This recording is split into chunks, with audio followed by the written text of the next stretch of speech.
Monsieur Ben Mouima, bonjour. Bonjour David et bonjour à tous les abonnés d'Afro Info. Alors c'est un plaisir de vous retrouver. Ouais, ça a toujours été un plaisir, surtout de parler de la sélection nationale de la RDC. Merci une fois de plus pour l'invitation. Alors, il faut dire que la RDC a fait une progression au niveau mondial en gagnant 2 places sur les classements FIFA et une place au niveau continental. Déjà, comment vous analysez cette progression de l'équipe nationale de la RDC? Bon, ces rendements des fauves congolais et les fruits du travail acharné réalisé par les staffs techniques de la RDC, mais également tous les joueurs.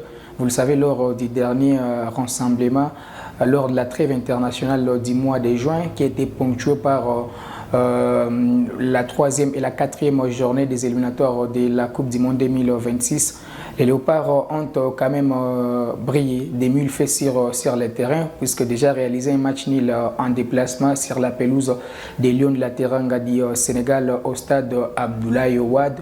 Ce n'était pas un fruit du hasard. Rentrer à Kinshasa et battre les éperviers du Togo, c'était très important pour la RDC. 4 points pour 2 matchs à jouer. C'était quand même beau pour la bande à Sébastien Desabre.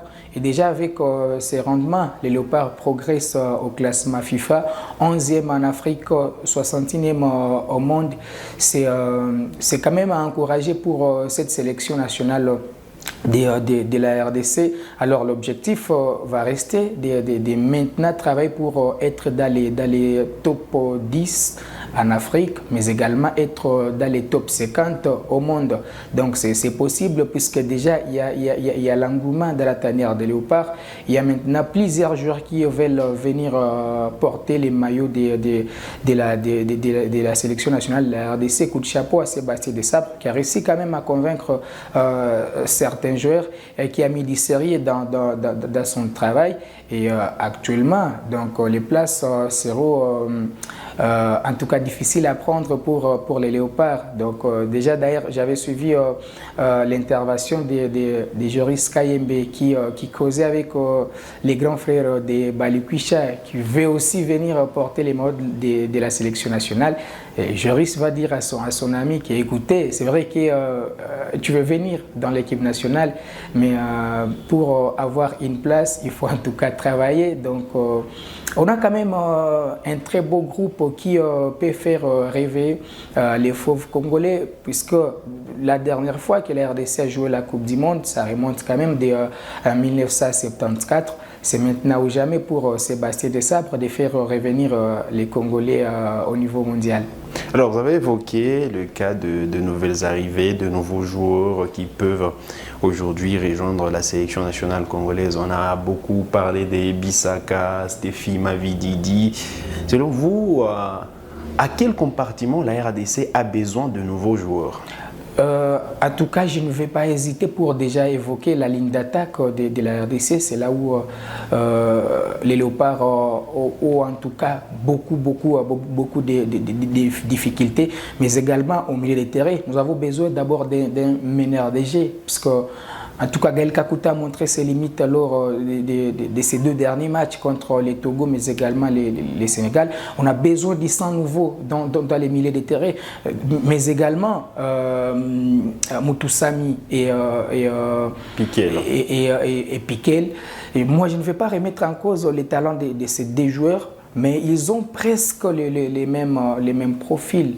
Donc, ce sont 2 milieux récupérateurs, mais qui évoluent comme au milieu offensif dans l'équipe nationale de la RDC. Ça montre qu'au milieu des terrains, on a besoin en tout cas de 2 joueurs très offensif.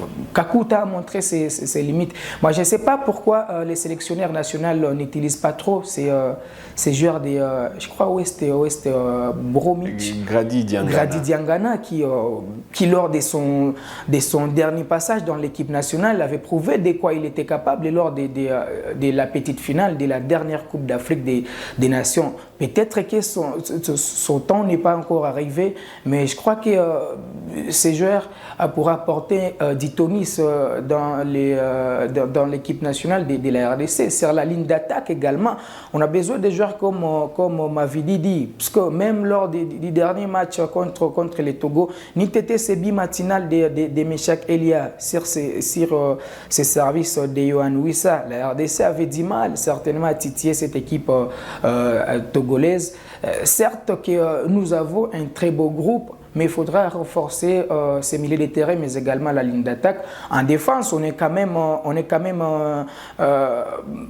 assuré du service des Chancel Mbemba, des Inonga Baka, Twanzebe qui nous a rejoint également. Twanzebe également, c'est un renfort de taille, puisque lui, il peut évoluer comme arrière latéral droit, il peut évoluer dans l'axe. Il l'a prouvé face au Sénégal, où on l'a utilisé comme arrière latéral droit, et je ne sais pas pourquoi il n'avait pas été titularisé lors du deuxième match face au Togo, parce que Kaloulou avait montré en tout cas ses limites dans ces matchs.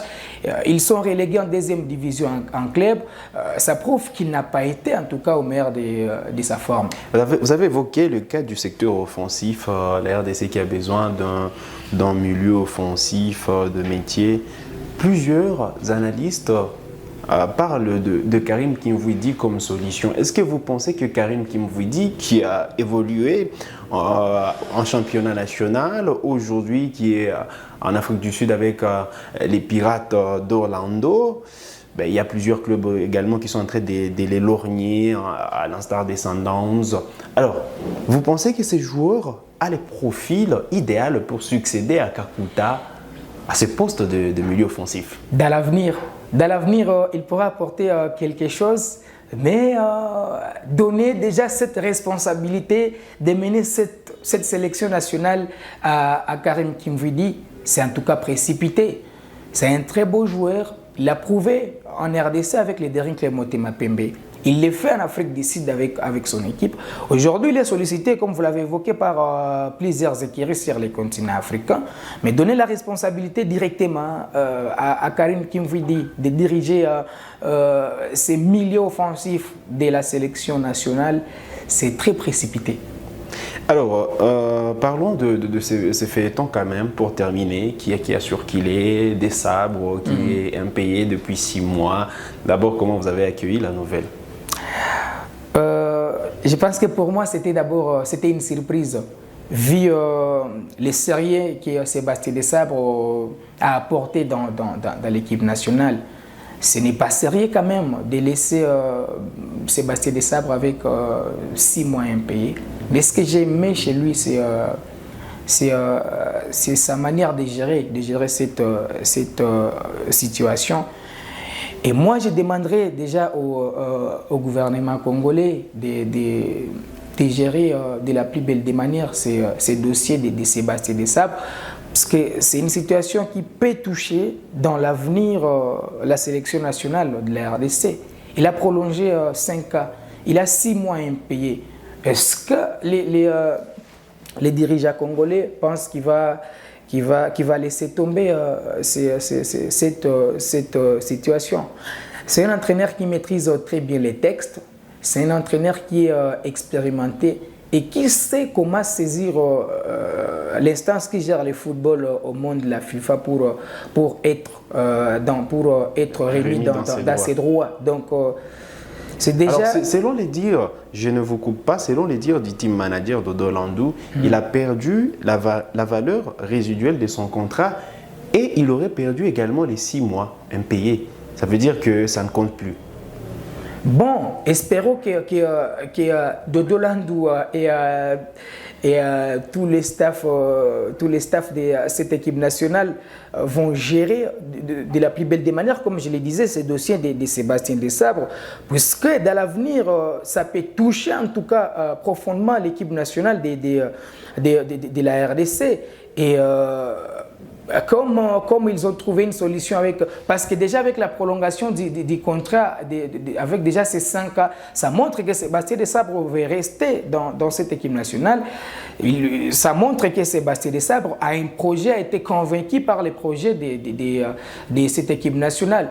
Mais avec ces feuilletons impayés, on en a marre en République démocratique du Congo. Parce que ça fait longtemps que j'écoutais sur mes oreilles les histoires des primes des joueurs, ces histoires des mois impayés. Donc, ça fait longtemps que j'ai écouté ça sur mes oreilles. Donc, c'est déjà au ministère des Sports de trouver une solution adéquate et mettre Sébastien Desabre dans de bonnes conditions. Parce que quand même, si on revient sur son contrat, Sébastien Desabre arrive avec l'objectif de qualifier les Léopards à la CAN 2025 qui aura lieu au Maroc.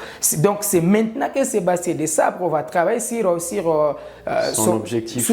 Son objectif avec déjà les tirages au sort qui est prévu les 4 juillet en Afrique du Sud.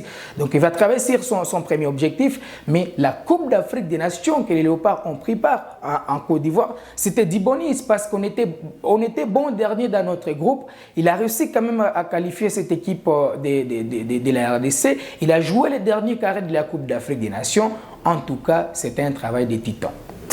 Allez, merci Ben pour votre passage dans cette émission. Allez, merci David pour l'invitation et merci à tous les abonnés d'Afro Info 243.